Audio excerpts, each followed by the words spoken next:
Hi, everyone. I hope you are having a wonderful day so far. It's officially the afternoon, so I shouldn't say good morning. Um, so, this is the Facebook Live that I have been putting out there on LinkedIn and on Facebook to talk a little bit about what to do if you're feeling stuck in your job. So, there's three goals. Hi, Nick. There's three goals that I have today. I want to talk about what to do if you're feeling stuck in your career. I want to talk about how to make sure that you are looking for a path that serves you, that serves your highest good. Not just a different path, we want to find the right path, right? Um, and then we also want to talk about getting you to that path quickly, right? So instead of, there's some things that people tend to do that get in their way and that end up being kind of counterproductive. So I wanted to kind of offer that quick high-level overview in case you didn't see the posts ahead of time and you just saw that I was live and are jumping in on the conversation. And also give some of you time to go ahead and join us if you had been planning to do so. So hi, everyone. If you are new to this group, I'm Andrea, and I use improv-based philosophy and coaching in order to help people that are feeling stuck in their careers find something that they love using the skills and tools and resources that they already have. So that's a little bit about me. I'd love if you are joining us, if you could go ahead and say hello in the comments. Let me know that you're here. Maybe tell me just like a quick introduction. I'd love to find out who you are. And if you're willing to share, I know some of you guys might be at work right now, but if you're willing to share a quick little thing about what it is that you're hoping to take away today, I would love if there's a way that I can specifically encourage you or specifically speak into your situation. I'd be happy to do that. So go ahead and introduce yourself in the comments and just say maybe a little thing about what it is that you're hoping to take away from this today. Okay, while you guys are doing that, I'm going to go ahead and get started. We have lots of content to get through in about 30 minutes. And I'll try to be respectful of your time because I know you've got lots of things to do. So the very first thing, if you are feeling stuck in your job, maybe you're not feeling miserable yet, but you're certainly aware that you are underwhelmed. You're certainly aware that you're feeling like this is a mediocre experience. This is not certainly all that life could have for me. So if any of that sounds like you, there's one thing that I want you to start doing right away, and that is to stop talking about it. So this is what I mean. We have a tendency when we notice that we're unhappy and people ask, how's work going, to do the whole, ugh, you know, or we say, living the dream, and we say it in the most eye-rollish way possible, right? The thing is, what we're doing when we start drawing more and more attention to our unhappiness about that is that we're inviting people to start piling on and be like, I hear ya, wait till you hear this, right? So the more we start talking about what we don't like and what's not good, we start inviting people to just really pile on. And first of all, two things happen. One is what I like to call water cooler affirmation bias. So I hope that you'll take a minute to write this expression down. Water cooler affirmation bias. So this is what I mean. My background is in research, human behavior research. That was the first job that I did. And we learned about what it takes to get an accurate sample, what it takes to get, or the closest thing to it. You know, how can we make sure that the people that we're testing represent the population and will give us the clearest possible picture of, the question that we're trying to answer. So one of the ways that this goes wrong is when you do what's called convenience sampling. So this would be, for instance, of you're standing outside of a supermarket and you're handing out surveys to all of these people and you're thinking, oh, great, this will, tell me if people in America are happy with the president right now or whatever. But the thing is, really what you're doing, you're answering that question for a population that may not represent the whole. So that's called convenience sampling, just like a quick little overview of how this works.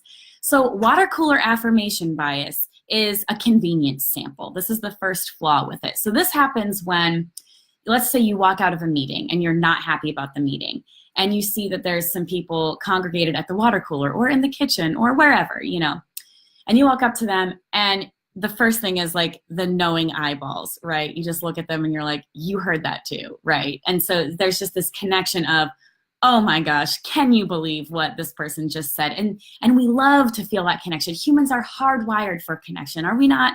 We love to feel that sense of camaraderie and similarity with other people. But the thing is, so we have a convenience sample of people who were just in the same experience. And so we're not reaching for people that could feed our curiosity. We're reaching for people that are feeding our anger, right? We're reaching for people that are feeding the narrative of this person is stupid. I hate this job. We're all miserable. We don't get paid enough. Our benefits aren't good. Whatever it is, we're all rolling into this similar story, and we're feeding each other's anger instead of each other's curiosity.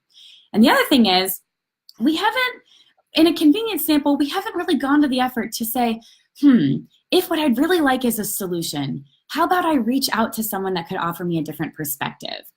That is the difference. So sometimes when we do this water cooler affirmation bias behavior, we kind of tell ourselves this story that we're venting, right? Maybe you do this too. It's okay.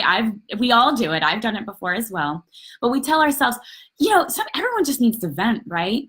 And the thing is, there's a difference between saying, I am frustrated. Venting is like, let me let some of the steam out so that I'm not boiling. That's what venting does. There's a difference between that and just pouring gas on the fire, right? That's not venting. That is growing the flame.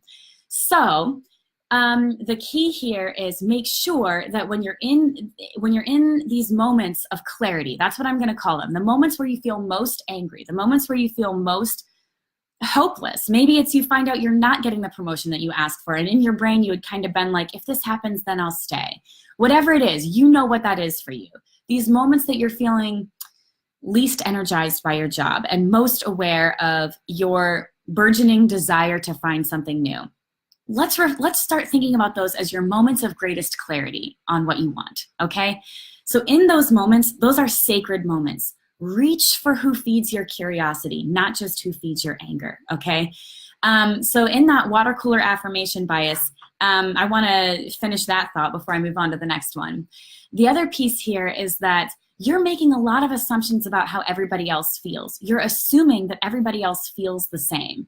So you're not really leaving any bit of room when your energy in that conversation is very much, tell me that I'm right. Tell me that I'm right. That doesn't communicate to the other people around you, you know what, that's actually not what I heard. Or actually, I have a different perspective on that.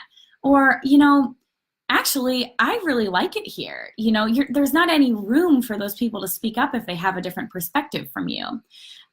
So we want to make sure that we're not committing water cooler affirmation bias where we're just thinking, and even if they do agree with you, that what makes it affirmation bias is that we haven't reached to a different sample. So we just think everyone in the whole world agrees. Everyone in the whole world isn't happy at their job. That's just part of being an adult, right? That's just how it has to be. We just have to be unhappy. So when we do these things, especially the whole eye roll, I'm living the dream thing when we're truly unhappy, what we're telling everyone, especially the young people around us that might be listening is, guys, this is just what it is. As an adult, you're just unhappy at your job and drowning in student debt, and that's just what it is. Welcome to adulting, everybody. So we don't want to communicate that message, right? Because that's attracting more and more and more of the same. More of your friends will start telling you about all of their miseries. Instead, what I want to encourage you to start saying, I wrote it down so that we could all have this shared language together.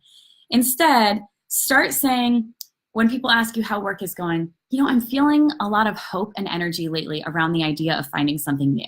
That's step one, getting to the place where instead of the eye roll, instead of the huff and puff, we can say, I'm feeling a lot of energy lately around the idea of finding something new. And here's the thing, that first of all invites your friends to think, maybe something else is possible. Maybe it's totally possible to think outside of the box about my career. Maybe it's totally possible for me to quit a job that I don't love, even if it's not miserable. Because the thing is, life has more for you than mediocrity and misery. So just because you can think of something that is even worse doesn't mean you have to stay in this situation, right? Okay, so I want to pop over to the comments real quick. Nick, hi. Preston, hello. I'm looking forward to learning more. That's great. I'm so happy that you're joining us. Kevin, good to see you. Thanks for popping in. So the very first thing that we covered is just that very first step. When you notice that you're unhappy, the very first thing is stop talking about being unhappy. That's how we cultivate water cooler affirmation bias and just start hearing from literally everyone around us how miserable they also are at their jobs. And we call it camaraderie and we call it venting. But really what it is this self-fulfilling prophecy of everyone's just unhappy in their careers. That's just how it has to be. We all have to be unhappy. And that's not the truth. That's not our truth. So that's not what we're going to keep doing. The second thing is that it's important and good to practice seeing the gifts around you. And the thing is, your job is serving you in some way, right? Probably lots of ways. There are ways that your job is serving, not just that you can pay your bills, guys, other things.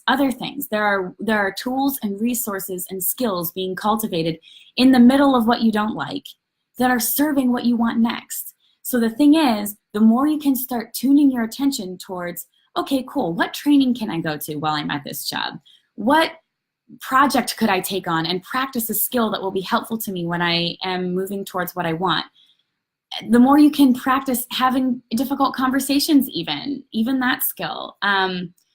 Do what serves you right now. Maybe once you start identifying what you want, you'll start getting more and more clues about what this could mean for you. But the thing is, the universe is always giving us gifts. It is always giving us gifts.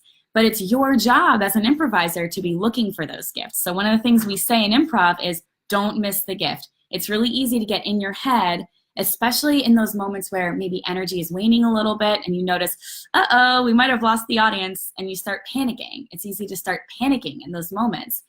But the thing is, that's not what we need to do. We don't need to panic. We just need to breathe and listen to our scene partners and realize that what already exists in the scene, what we've already said, the characters that we've created, it's enough. There's already enough to find a way to build to something new. And we can trust that slow process of listening and adding for us to create more momentum, get to a place that feels better. But it's just that process of trusting that it's enough, that you're enough, your scene partners are enough, and there are gifts all around you, but it's your job to find them. It's your job to be on the lookout for what those gifts are. And that's a skill that will always serve you well. Okay, so those are the first two things. So the next thing that we want to talk about is this concept of balance first and reach second. So this is a thing I talk about with all of my clients who are in the process of career change. Maybe they are either not employed, maybe they have just started a new job and they're looking to really, really grow, and advance their career and establish themselves as a trustworthy member of the team where they are. Or maybe they're looking to completely overhaul their career entirely and think of something completely different to do. Those are kind of the for instances of the kinds of people that I work with. And the thing that I universally tell people is, before you start climbing to something different, you have got to find balance first. So what I want to invite you to do is close your eyes and just kind of imagine that you're rock climbing. And imagine that you have some skill in doing that, okay? And think about the experience of you're climbing, you're maybe partway through the rock face, and you start realizing, oh, I don't feel secure where I am right now. So if you just start frantically grabbing at whatever is up there, you don't necessarily know if that next hold is going to be secure. You don't necessarily know if that next thing that you grab onto is going to be what will serve you, okay? So that's why it's so important to find your calm where you are right now. Avoid panic at all costs. That is important work, and we're going to touch on that in just a little minute. So balance first. Find balance where you are right here, right now, and then you can start reaching. Then you'll get the clarity that you need to realize part two of this process. So part one is shifting the dialogue and starting to say, I'm feeling a lot of energy and hope around thinking of something new. Part two is being able to say, I'm feeling a lot of energy and hope around finding X. So when you can start telling your friends and the people around you what it is that you do want. Actually, I've always wanted to be a UX architect. Actually, I've always wanted to start a nonprofit. Actually, I think I want to get a business degree. Whatever it is, whatever the thing is for you, when you've identified what it is that will bring you more joy, then you never know. Your friends might say, you're not going to believe this. I met just someone the other day who was looking to hire such and such, right? So giving room for that type of surprise, giving room for the universe to surprise you and provide for you has a lot to do with what you are inviting. But the way that we're able to get clarity on what is it that we do want next is by not feeling like we are just swayed every which way in the middle of the chaos or the uncertainty or the negativity in our job. So one of the things I talked about a couple of months ago is just this idea that in career transition, the first leap isn't necessarily to a new job. The very first leap is out of the negativity and the shame and the guilt and the resentment and etc. that you feel around your current work situation. So a lot of this has to do with forgiveness. And maybe some of you have seen all through the month of January, a bunch of us have been doing what I call the Daily Forgiveness Challenge. And so what this is, I have this whole process worked out called the Daily Forgiveness Process for kind of doing a scan every single morning to figure out where is there negativity. When I think about what I want, when I visualize what it is that I want next, where am I feeling resistance to that? Where am I feeling just this sense of that's not possible, or that person is so frustrating, or whatever it is. Notice where that negativity is. And instead of shoving it down, we're going to explore with curiosity over judgment. That is one of my single most favorite improv skills for applying to career advancement and transition. Curiosity over judgment. Why are things the way that they are? No need to throw shade, no need to feel angry and resentful necessarily, or shame. Just explore with curiosity over judgment. Why is this the way that it is? Take some deep breaths. So if you're interested in that, I'll post the link and you can join us for the Forgiveness Challenge. It's going on every day through the month of January. It's completely free to participate, and this is just about exactly what we're talking about. Balance now, cultivating peace now, regardless of the circumstances. That's the whole goal of the Forgiveness Challenge. And the thing is that forgiveness, this is such a powerful and important tool, and it gets overlooked because it's soft, right? It doesn't feel like something you can cross off of a checklist. It's this soul-centered work that makes such a huge difference, especially to one of our stated goals of finding the next right thing, not just the next anything. You know, we want to find a path that serves you, that serves the highest expression of who you are, not just any old different thing, you know? And so the way to do that is to get that clarity on what do I really want next? That sense of calm and assuredness that comes with knowing I can trust my judgment. I can trust that still quiet voice that's telling me, maybe not that thing, maybe try this thing, maybe don't try that thing, maybe this thing. That little voice inside of you, your internal guidance system, it's safe to trust that. And forgiveness is the way that you can tap back into that. So one of the things that I often talk about is that forgiveness is not about anybody else. It's about you. That's why it's important to forgive someone even if they don't deserve it, because it's not about them. It's about you. It's about you being able to tell your story through a lens of agency. So this comes down to, you know, why are things the way that they are at my office?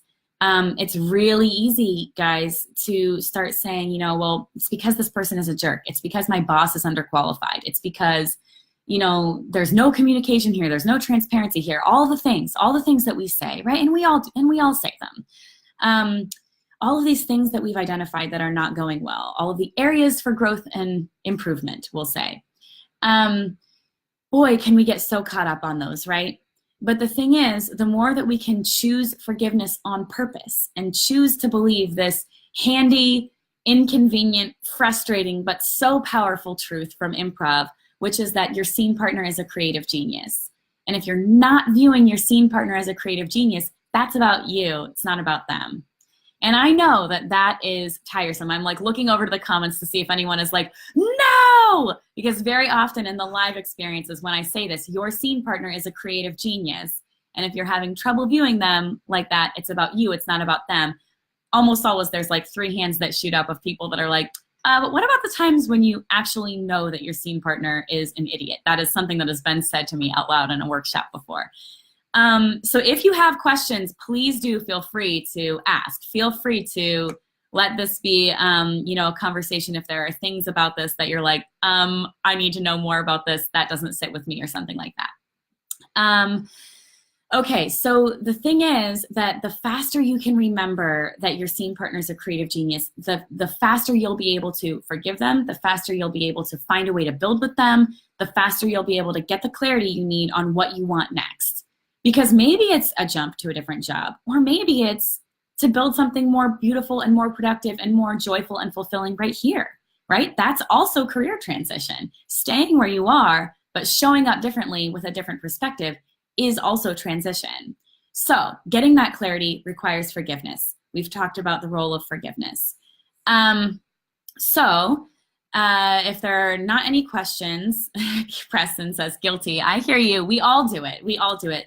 There is no shame. There is only curiosity. That is the gift of improv. When we truly believe that everything it is that we're doing is all made up, there's so much freedom in that. There is so much freedom in knowing I am a co-creator in my experience. My experience of this job, whether it is miserable, whether it is mediocre, whether it is amazing, has everything to do with what kind of improv I'm doing. If I'm not doing bold, courageous, vulnerable, authentic improv, of course it's going to be boring, right?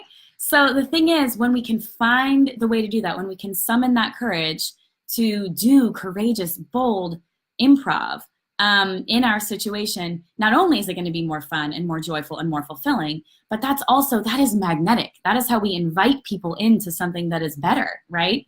That's how we do the opposite of water cooler affirmation bias. So this energy that we're in right now, talking about inviting people in and becoming magnetic to what is good, magnetic to what serves the highest expression of ourself, that leans into the very next thing that I want to say. So the next thing that I want to talk about is a pitfall that I very often see people fall into when they've identified that they don't want, that they're unhappy in their job, that they're feeling stuck in their job.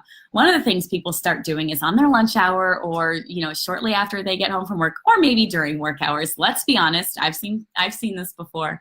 Is they start perusing through Indeed, or they start perusing through any other place where there are job postings listed.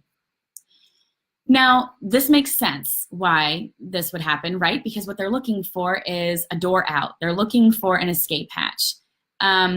And also maybe they're feeling like, oh, this is good. I'm taking proactive action. If you don't want something, to be the way that it is, you got to, do something to make change. Here's the reason why that's not okay. So let me say that a different way, because I'm not interested in passing judgment on anything. It's not that it's not okay. This is the reason why sometimes it causes people to stall out in their process of creating change and to accidentally start cultivating even more negativity.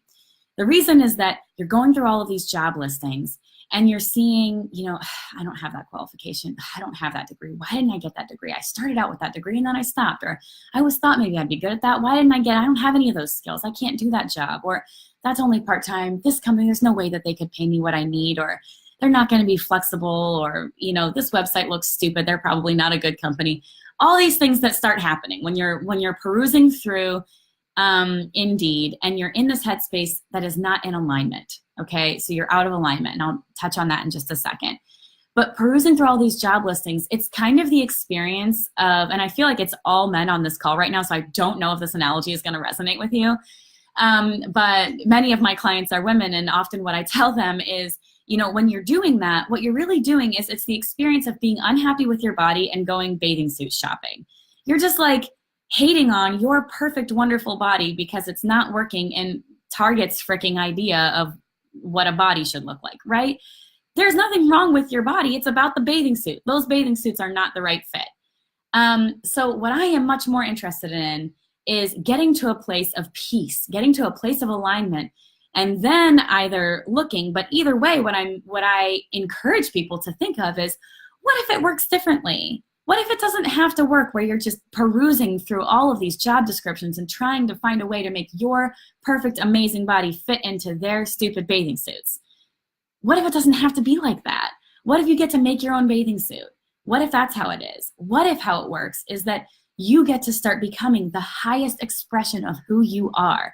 You get to start creating your own idea of the career that works for you, and talking about that with people and putting that out there at networking events and writing about that and being that and feeling that and putting that out there and trusting that the right things will find you.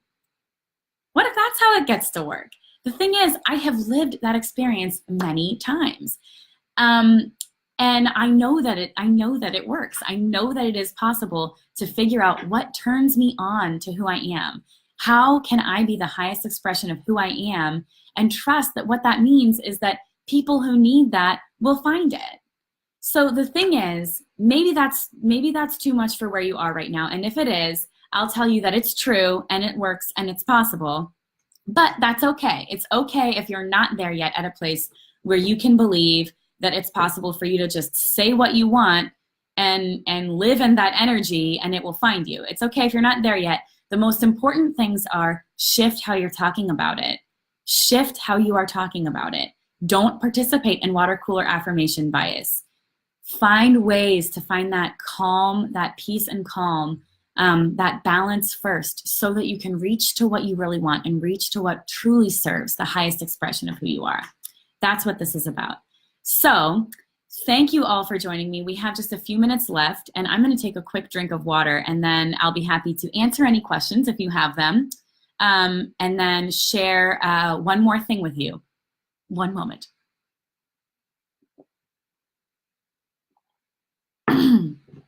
Okay.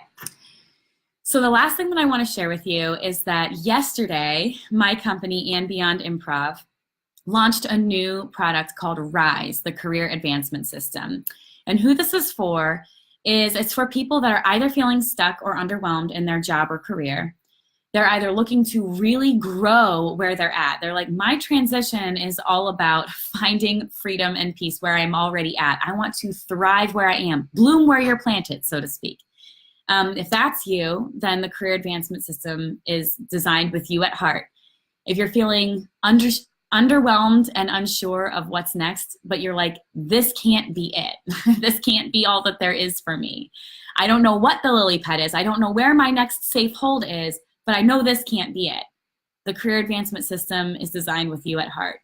And if you're thinking of a complete and total overhaul, you're like, I was doing this and now this thing over here is what I want. Awesome, perfect, I love it. I would love to be on that journey with you.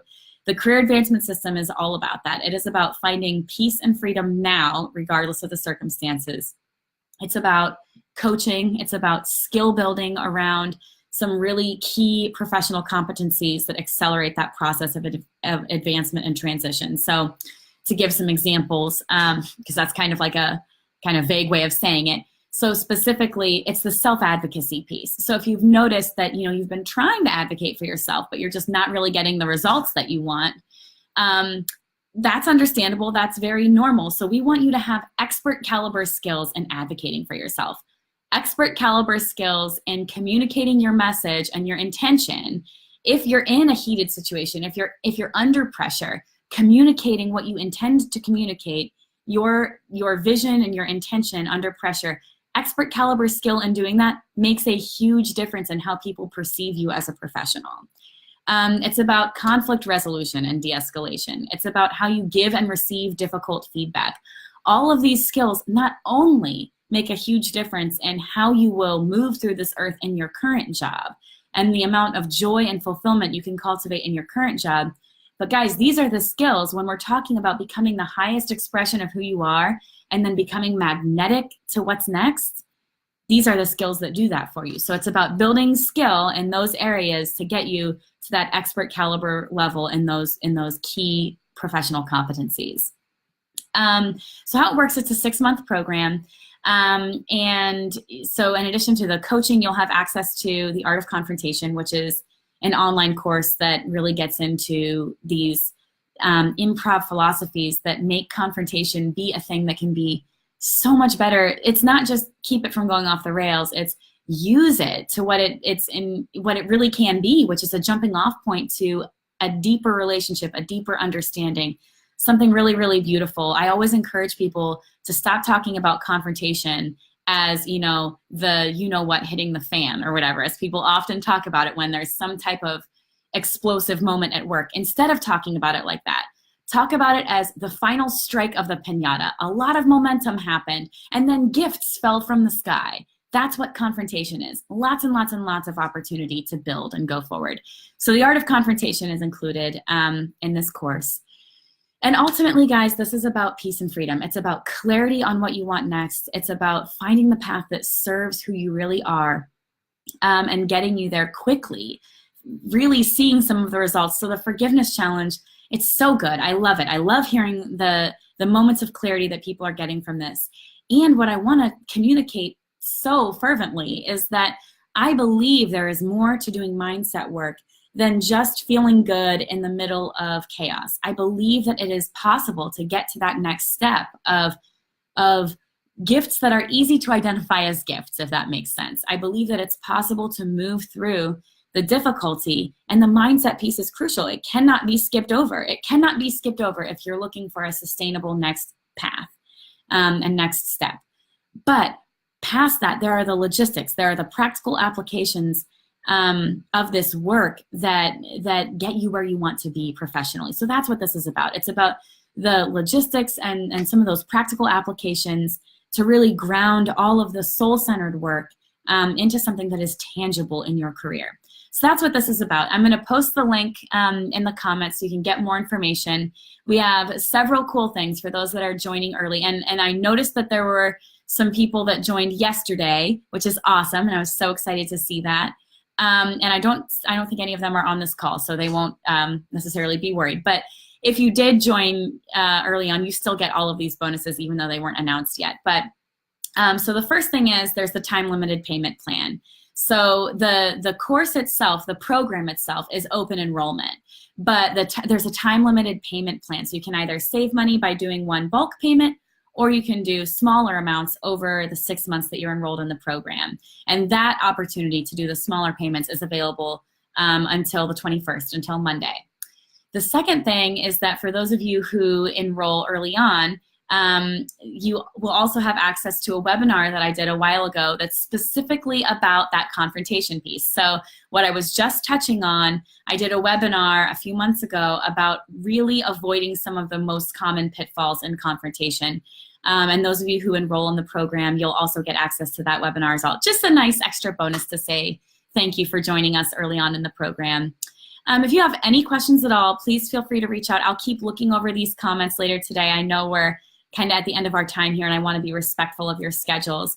But go ahead and post comments and questions later on. I'll be checking this through the day, and I'll get back to every single one of you, I promise. So thank you so much. Please do check out RISE, the Career Advancement System. I know that it is possible because I have lived this experience myself. And this is all about teaching the same exact process that I've used in my time, in my times of transition. It's possible for you. Good things are in store. I want you to believe that. I want you to be living in that energy. And I'd love to be on your journey with you if that's resonating with you. So thank you guys so much for joining. I really appreciate you spending your time here. I know there's lots of things you could be doing at 12 p.m. on a Thursday. So thanks for spending your time here. And I look forward to hearing from you through the rest of the day. Bye.